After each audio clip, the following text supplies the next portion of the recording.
On parlait tout à l'heure de l'enfant, de l'accueil de l'enfant. C'est là où tout commence la plupart du temps. C'est là où effectivement on va induire des facteurs de peur ou des facteurs de paix. Et en l'espace de quelques années, on a la capacité de modéliser un individu en le pliant sur ses vecteurs, où il va choisir effectivement de s'appuyer sur une assise de paix, où il va rentrer sur une instabilité de peur, qui va le mettre forcément en réaction et qui va forcément créer des conflits ou des problèmes de territoire et même des problèmes d'espace et même des problèmes d'expression.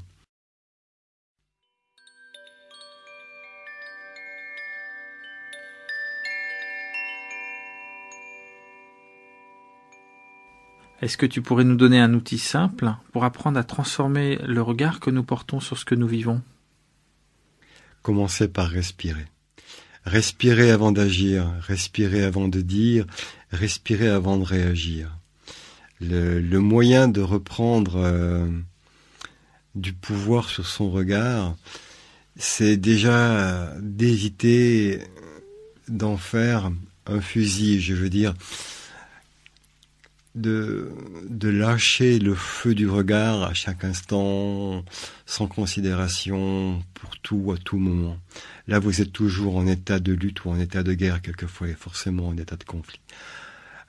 La respiration est un acte de conscience, c'est un acte de maîtrise, c'est un acte de communication.